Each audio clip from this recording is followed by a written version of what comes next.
Bom, hoje nós vamos falar um pouquinho nessa apresentação sobre processo de negócio e, no fundo, até questionar, mas afinal, qual é a importância disso para a minha empresa, para o meu cenário de trabalho? Muito bem. Michael Porter, há algumas décadas, definindo as características do mercado, ele acabou criando um tal de um diamante de Porter, ou algo que a gente também passou a chamar de 5 forças de Porter. E o que vem a ser isso? Vem a ser 5 componentes que se conjugam, se debatem, se degladiam e se equilibram na busca de uma melhor posição no mercado. Então, começando pelo centro, rivalidade entre os concorrentes. É lógico que a rivalidade entre os concorrentes vai ditar, de uma certa forma, o comportamento e a tendência do mercado. Em cima, poder de barganha dos fornecedores. Lógico que hoje em dia os fornecedores também se valem desse poder de barganha para forçar a barra sob o ponto de vista do mercado, influindo até nos gostos e preferências dos clientes. À esquerda, ameaça de novos concorrentes. O mercado sempre em ebulição, estão sempre entrando concorrentes novos e não deixa de ser uma ameaça para o equilíbrio de forças. À direita, ameaça de produtos substitutos. Por quê? Porque muitas vezes não existe exatamente aquele produto parecido ou que concorre diretamente com o meu produto ou com o meu serviço, vamos falar também em serviço, mas acaba que existe uma certa semelhança em termos de funcionalidade, em termos de aparência, em termos de atrativo, e isso não deixa de ser uma ameaça para o equilíbrio do mercado.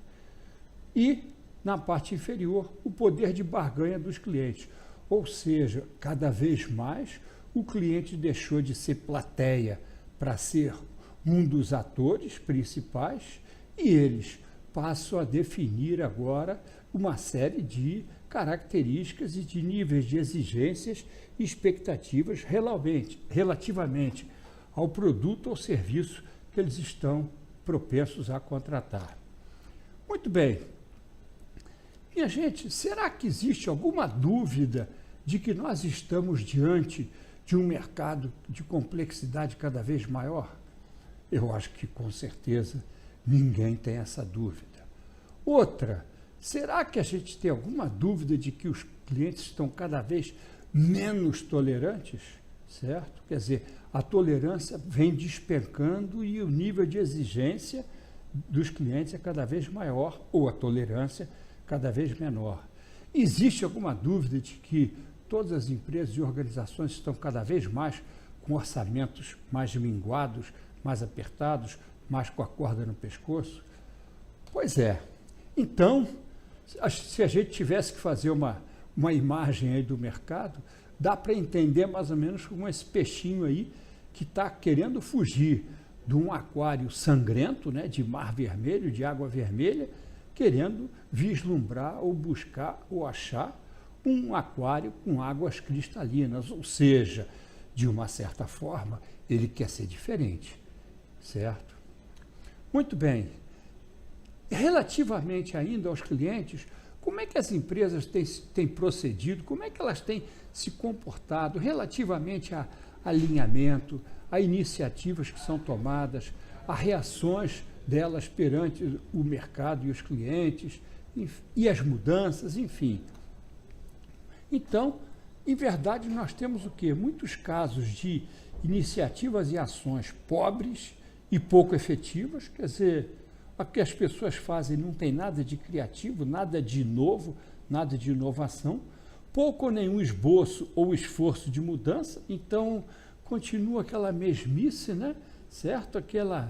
Aquela brigazinha sem nenhuma grande vantagem, e o foco na concorrência cada vez mais acirrado, de preços, enfim. Ou seja, o foco continua sendo preços, quando, na verdade, o cliente hoje em dia já admite pagar mais por produtos ou serviços se eles notarem que tem um certo valor agregado, tá? Então, eles esperam de nós uma proposição de valor. Mesmo os artifícios, mesmo as argumentações, iniciativas de marketing, ou seja, uma mesmice e que faz com que o aquário lá continue com aquela água vermelha, aquela água sangrenta. Muito bem, então, só que nós estamos diante de uma outra realidade.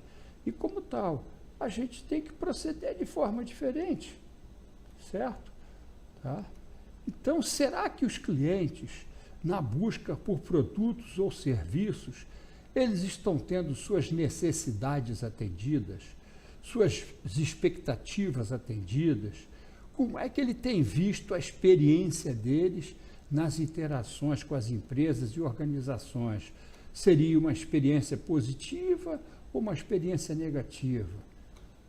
Bom, em verdade, né, a interação do cliente com a organização se dá de uma forma assim, muito singular, de uma forma muito curiosa, e que vários autores chamam isso de momentos da verdade, ou seja, muitas vezes os primeiros 30, 40 segundos, 1 minuto do relacionamento do cliente com a empresa ou organização acaba já definindo o que ele estaria levando de experiência naquele relacionamento. Então, de um lado eu tenho a minha legião de clientes, com suas demandas, necessidades, expectativas, e do outro lado eu tenho a empresa.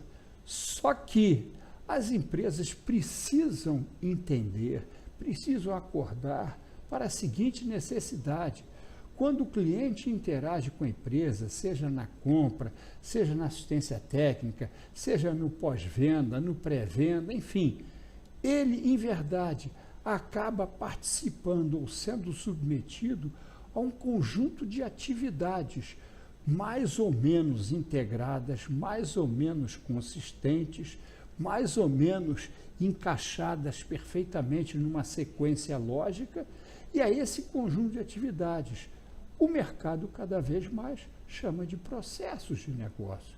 Então, de um lado eu tenho as demandas dos clientes, seja por produto ou serviço, e do outro lado eu tenho o produto ou serviço que ele busca, e ele tem que passar ou ser submetido ou ser exposto a um conjunto de atividades, e a esse conjunto a gente chama com muita propriedade de processo de negócio, ou seja, existe um processo, um encadeamento de atividades que irá coroar com o atendimento da necessidade ou da demanda do cliente. Muito bem, como é que nós observamos as estruturas organizacionais hoje em dia nas empresas? Ainda a famosa estrutura, né, dos organogramas tradicionais, com os silos verticais, com as ordens partindo do topo, com as camadas inferiores sempre preocupadas em dar satisfações para as camadas superiores, enfim. Então, a isso a gente convencionou chamar de silos verticais ou funcionais, representado por essa seta azul no sentido inferior. Então, seja para um segmento de produtos, seja para um segmento de serviços, é dessa forma que as empresas estão estruturadas.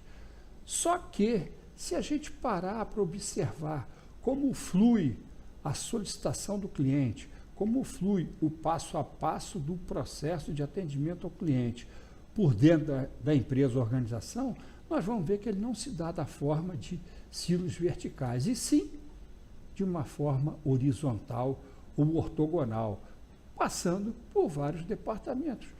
Lógico, nós temos o departamento de vendas, aí dependendo do que vendeu, tem o departamento de produção, aí tem o departamento financeiro e a contabilidade e o departamento de expedição, até que o produto seja entregue nas mãos do cliente ou seja despachado para entrega no seu local de destino. Então, a pergunta que cabe é: será que nós estamos efetivamente preparados para esse novo cenário do mercado, para essa nova imagem aí das interações cliente-empresa?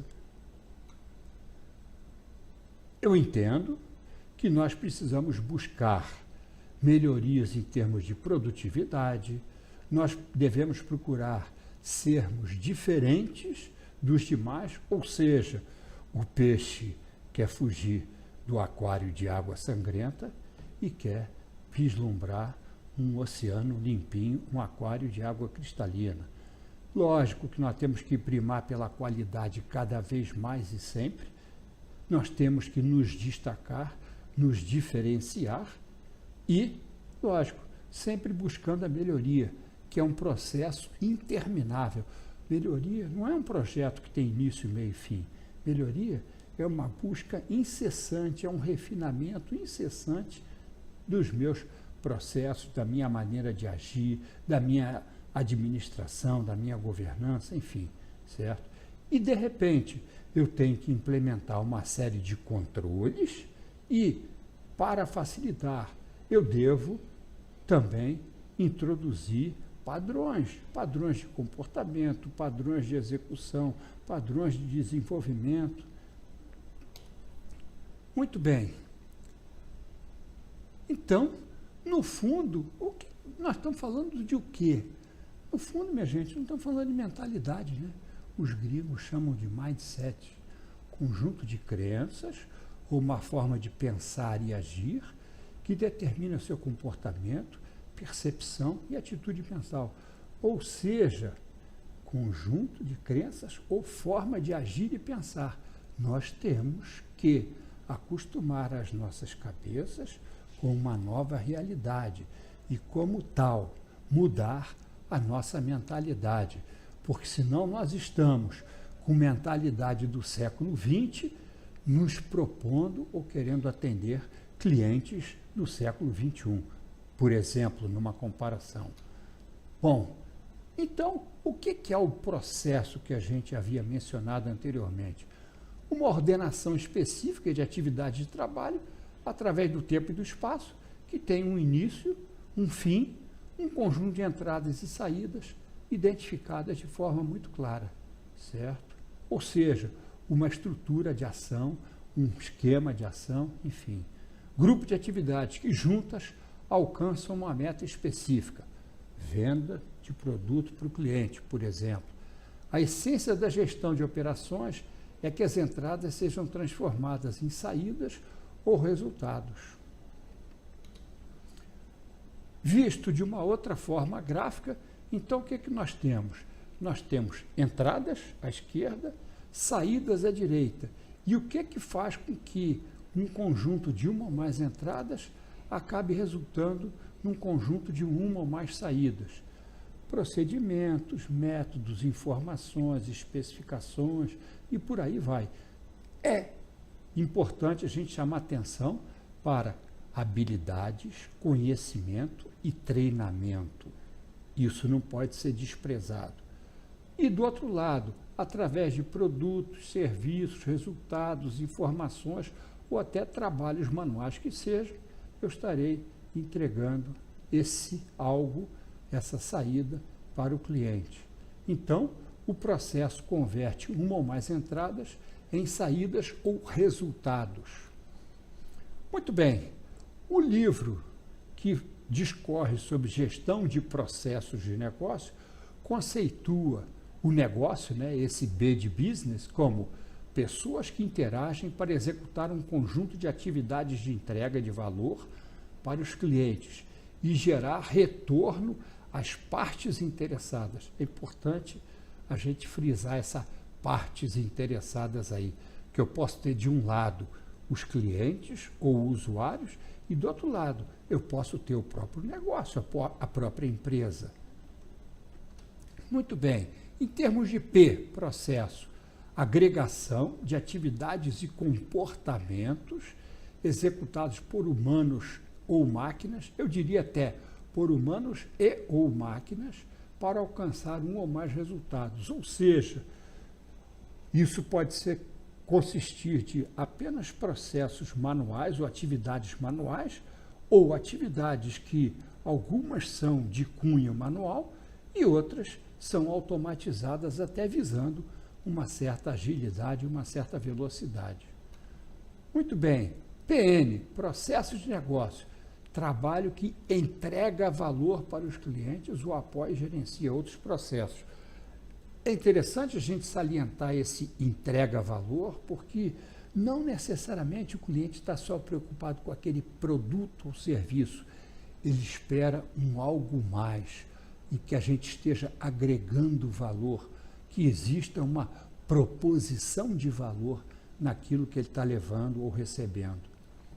Muito bem, e BPM seria a disciplina, né, gerencial, o M de management, né? Então Business Process Management, a disciplina gerencial, que vai integrar estratégias e objetivos de uma organização com as expectativas e necessidades dos clientes. Então, repara, nós temos aí dois pratos da balança, de um lado, as estratégias e objetivos, do outro lado, as expectativas e necessidades, por meio do foco em processos ponta a ponta, como quem diz, do início da interação do cliente, do contato, da aproximação do cliente, até ele sair com o seu produto ou serviço prestado por aquela empresa ou organização. Muito bem, Michael Hammer e James Champ foram grandes estudiosos também dessa área de processo de negócio, inclusive cunharam até um termo que será motivo de uma outra palestrinha nossa, que é de reengenharia de processos de negócio. Mas voltando a esses dois profissionais, segundo eles dois, em 1994, eles diziam: processo é um grupo de atividades realizadas numa sequência lógica. Repara, tem uma sequência lógica, existe um padrão de sequência, né, com o objetivo de produzir um bem ou um serviço que tem valor para um grupo específico de clientes. Repara que vira e mexe, a gente está explicitando a palavra valor, enfatizando a palavra valor. São atividades coordenadas que envolvem pessoas, procedimentos e tecnologia. Então, eu tenho esse tripé aí. Pessoas, por si só, não bastam. Procedimentos, por si só, não bastam. Tecnologia, por si só, não bastam. Mas esses três pilares aí fazem a diferença. É a forma como se produz alguma coisa ou como os negócios acontecem. Seja venda, propaganda, fabricação, evento, atendimento, o desenvolver e o ministrar de um curso, enfim. Bom, então, tarefas logicamente relacionadas que usam os recursos da empresa para prover resultados orientados para o cliente em suporte aos objetivos da organização. Então, repara, nós mencionamos aí o objetivo da organização. A organização tem um objetivo e dentro disso eu tenho que estar estruturado para prover resultados para o cliente, certo? Então, aí nesse desenho nós temos uma fatia superior em que existe a visão, as metas estratégicas, o objetivo, enfim, uma visão intermediária, onde eu tenho os processos em si, ou o conjunto de atividades encadeadas logicamente, enfim. E na parte de baixo eu tenho toda a infra que vai me suportar para a execução desses processos. Muito bem, de forma muito curiosa, o Gary Hamler, ele simplificou a coisa dizendo o seguinte: em verdade, a maioria das empresas tem três processos principais: vender coisas, entregar coisas e ter certeza de que tem coisa para vender e para entregar, certo? Lógico que isso é uma abordagem bastante simplória, né? Quase que num nível de deboche, vamos dizer assim, tá? Do Gary Hamler, mas que no fundo tem seu fundo de verdade, né? Certo? Muito bem.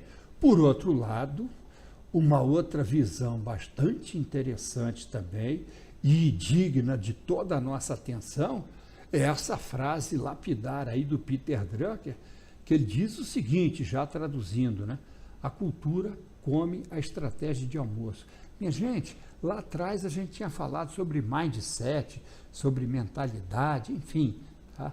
Então, repara, o que o Peter Drucker está querendo dizer com essa frase simplesinha, composta de 5 palavras só, no idioma inglês lá, né? culture its strategy for lunch.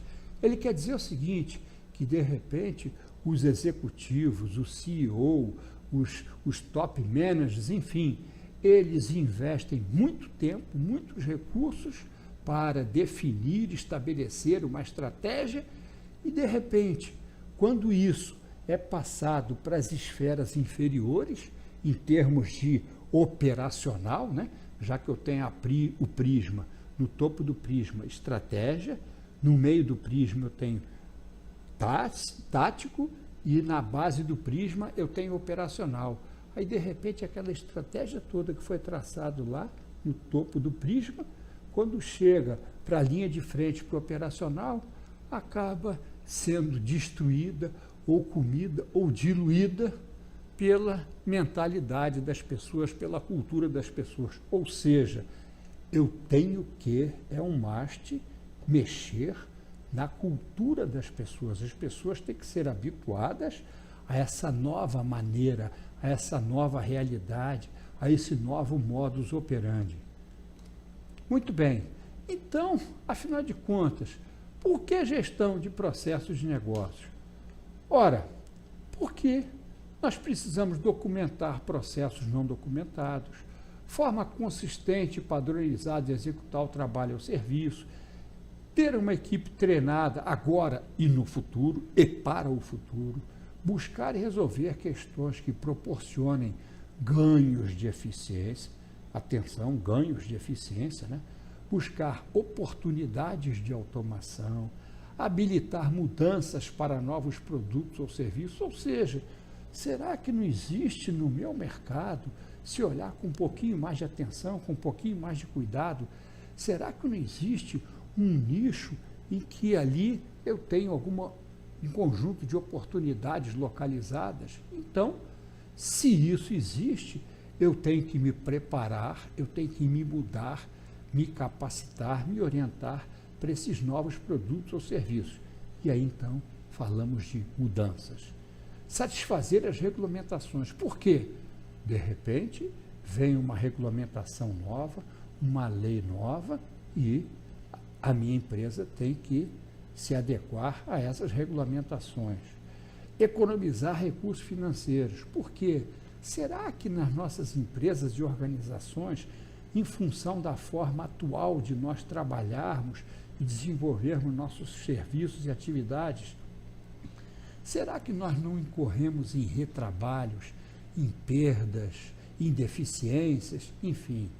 Melhorar o atendimento ao cliente. Minha gente, outra vez, o cliente deixou de ser aquele cliente do pós-guerra em que o Michael Hammer, com muita propriedade, dizia assim: no pós-guerra, qualquer geladeira é melhor do que nenhuma geladeira, qualquer carro é melhor do que nenhum carro. Só que hoje em dia, minha gente, o mercado está fervilhando de opções e de alternativas. Então, eu tenho que sempre estar me esmerando para melhorar o atendimento ao cliente. Aprimorar a qualidade sempre. A imagem da empresa, minha gente, a imagem é uma coisa importantíssima. E, às vezes, muita gente não dá valor a isso. A imagem, os gringos também chamam de brand manager, né? A marca da empresa, né? Um diferencial. Eu tenho que buscar sempre ser diferente. Tá? Se todas as lâmpadas são azuis, eu tenho que buscar um jeito da minha lâmpada ser amarelo ou um vermelho, enfim. Fidelizar o cliente. Por quê? Para ele estar sempre voltando para a minha instalação. Existem dados estatísticos que dão conta do seguinte: o cliente satisfeito, você só tem em relação a ele 50% de probabilidade de que ele volte a fazer negócio com você. Cliente satisfeito. Então, nós temos que fazer muito mais do que satisfazer o cliente, certo? E aí entra, então, esse conceito de fidelização, fidelizar o cliente. Permanecermos competitivos, senão nós estamos perdidos nesse mercado cada vez mais competitivo. Em resumo, permanecer no negócio, permanecer no mercado. Aí eu completaria até dizendo o seguinte: e quem sabe nós vislumbrarmos um outro mercado que a partir de alguns ajustes na nossa forma de atuar e de operar, ou de oferecer produto e serviço, nós também estaríamos almejando esse outro mercado. Muito bem.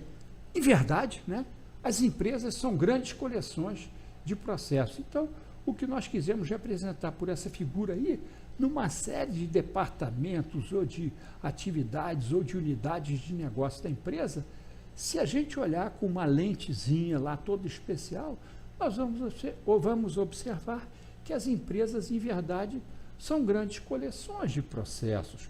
Então, como tal, tem muito a olharmos, a investigarmos, a aprimorarmos, a melhorarmos, enfim.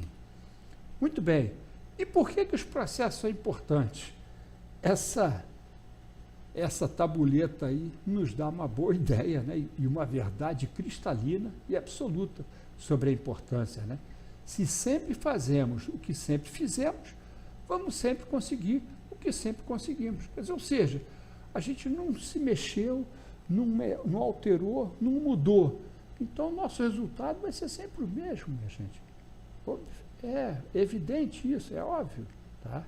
Então, se buscamos resultados diferentes, devemos analisar o que fazemos e mudar. Mudança é uma palavra de ordem. Inclusive, muitos usam uma frase que já virou até um chavão, que é: a única certeza é a mudança. Eu tenho que estar sempre desconfortável, querendo sair da minha zona de conforto, sempre buscando mudar. Então, outra vez, por que os processos são importantes? Lógico, a gente já havia dito, as empresas são grandes coleções de processos, permitem uma visão e uma análise melhor do comportamento gerencial. Não existe um produto ou serviço oferecido por uma empresa sem um processo empresarial. Ou seja, se a gente imaginar que a empresa como se fosse uma linha de montagem, uma esteira de montagem, aquele produto ou serviço que vai cair ao final da esteira na mão do cliente ou na prateleira à disposição do cliente, ele teve que passar fatalmente por um conjunto de atividades ditas como um processo empresarial e, às vezes, até um conjunto de um ou mais processos empresariais. Então, nós precisamos, nós devemos, nós temos que nos posicionar frente ao mercado, frente aos concorrentes e frente aos clientes. Muito bem. Aí nós podemos dizer o seguinte: bom, então, em função do que a gente ouviu até então, a palavra de ordem é esse tal desse BPM, Business Process Management. Será que a palavra de ordem é isso ou é só isso? Ah, não, então já sei. Eu tenho que pensar em processo, tenho que pensar em modelos de processos, eu tenho que pensar em analisar esses processos, tenho que pensar em redesenhar esses processos para refinar e, lógico, que isso tem que ser colocado debaixo de um guarda-chuva de gestão. Então, eu estou começando a me aproximar mais do alvo da coisa. Pois é, em verdade, né, quando a gente fala de processo de negócio e fala da necessidade de gestão desses processos de negócio, nós estamos falando de uma diversidade de funções, de disciplinas, de pontos de preocupação e em que a gente listou aí ao redor dessa espiral, né? Então, tem toda a parte de análise, eu avaliar até que ponto eu devo ou não automatizar, que métricas eu vou seguir para saber como é que eu ando evoluindo, se eu estou progredindo ou não, a preocupação com a cultura, conforme o nosso amigo Peter Drucker mencionou.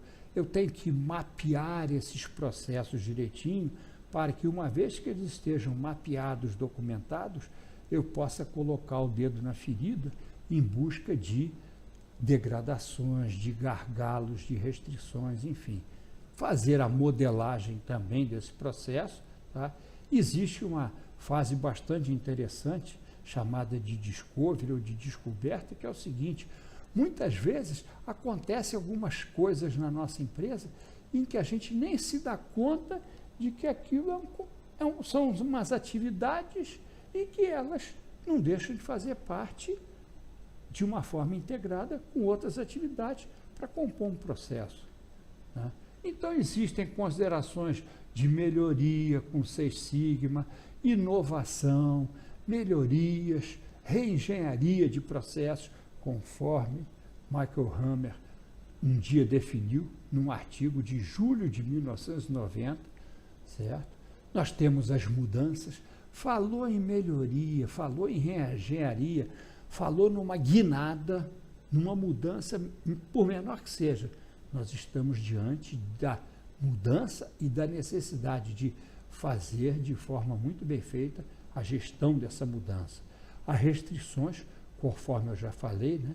Até porque a gente pode dizer o seguinte: se num conjunto de atividades eu tenho uma que é mais lenta, acaba que todo o processo fica sujeito àquele gargalo, àquela atividade mais lenta ou àquela restrição. Muito bem, nós temos que dizer, temos que afirmar que estamos diante de uma jornada. Isso não é um projeto que tem início, meio e fim. Então, eu estou sempre analisando os objetivos, modelando os processos, executando, monitorando, ou seja, estou sempre observando através de métricas como anda o comportamento dele, onde é que tem gargalos, restrições, degradações, retrabalho, e estou sempre analisando e otimizando, né, e otimizando, e otimizando nesse loop aí interminável. Muito bem, se lá no início nós falamos sobre as 5 forças do Porter, e que eu representei aqui de uma forma miniaturizada, em verdade, tem muito mais coisa do que essas meras 5 forças do Porter, do que essas meras 5 vieses desse diamante do Porter, também se chama do diamante do Porter. Então, em verdade, nós estamos falando de um diamante multifacetado, já que eu tenho cultura, métricas, automação, reengenharia, modelagem, análise, desenho, melhorias, além de todo esse círculo ao redor, né, de cadeia de valor, discovery, toque, que seriam as restrições, né, lean e o marketing da coisa, a importância e a influência das redes sociais, enfim. Então, em verdade, aquelas 5 forças de Porter, de repente, acabam explodindo para um diamante multifacetado, que não só com aquelas 5 facetas das 5 forças do Porter. Muito bem.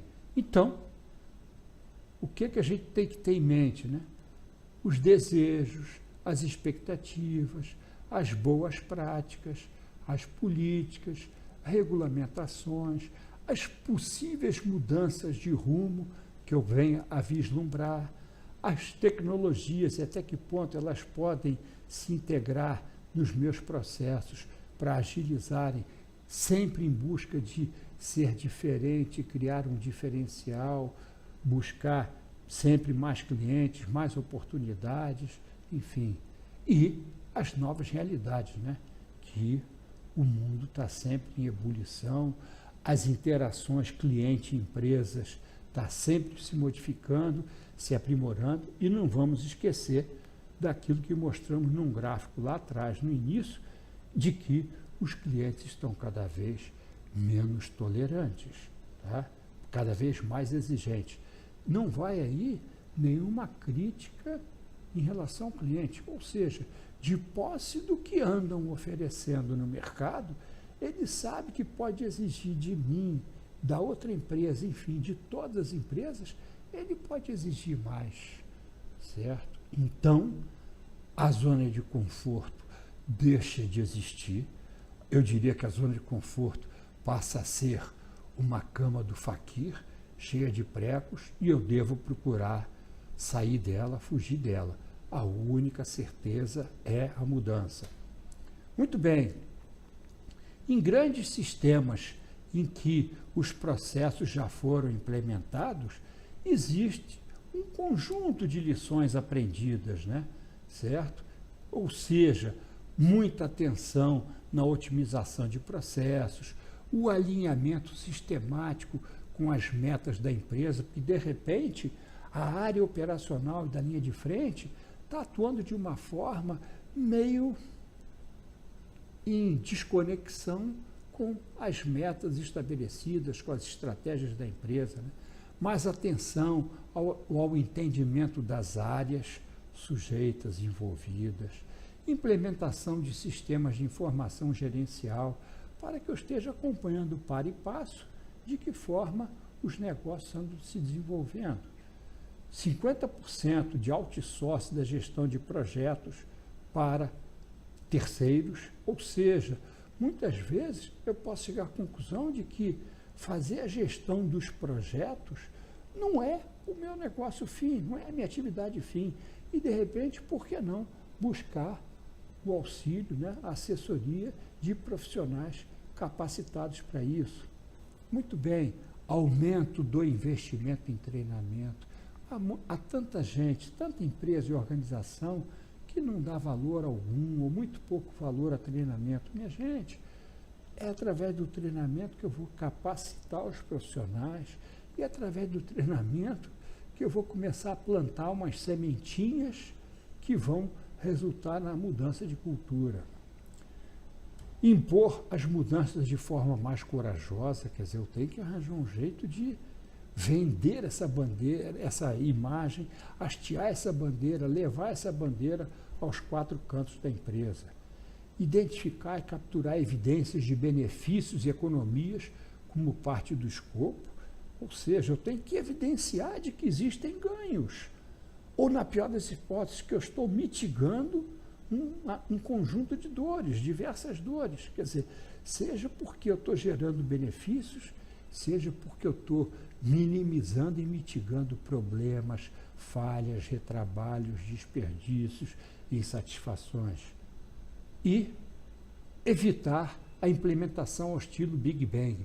Estilo Big Bang, minha gente, a gente poderia, de uma forma simbólica, dizer o seguinte: ah, não, eu vou virar a chave geral, eu na sexta-feira vou dormir uma empresa não orientada para processos, pum, e na segunda-feira, quando eu acordar, eu virei a chave geral e voltei uma empresa 100% voltada para processos. Não, eu devo primeiro buscar os processos estratégicos, os que apresentam mais exposição a terceiros, principalmente aos clientes, e aos poucos eu ir galgando essa estrada aí, galgando esses degraus, e com isso até melhorando a minha curva de aprendizado, a minha mudança de cultura interna da empresa. Nada de Big Bang, nada de virar a chave geral de off para on, 0 para 1, não. E que benefícios? Então, uma série de benefícios eu vou acabar obtendo, colhendo dessas sementinhas que eu plantei, né? Em termos de redução de custo, aumento de qualidade, redução de erro, redução do tempo de execução, quer dizer, eu estou otimizando a execução dos processos, né? Redução do tempo e das despesas de treinamento, porque eu fui treinando o meu pessoal, então cada vez menos eles vão precisando de treinamento, né? Redução do número de solicitações de suporte, porque eu não tive que recorrer ao grupo de suporte, porque o pessoal está tudo bem treinado, o processo funciona de uma forma muito harmônica, os clientes estão satisfeitos, eles também recorrem à área de suporte ou de reclamações, enfim. Redução do número de reclamações do cliente, acabei de mencionar isso, né? Maior precisão nas análises e estimativas. Muito bem, aqui a gente resolveu mostrar um processozinho simples aí do cliente que faz uma compra, né? E de que forma que isso flui pela empresa como se fosse um processo efetivamente, né?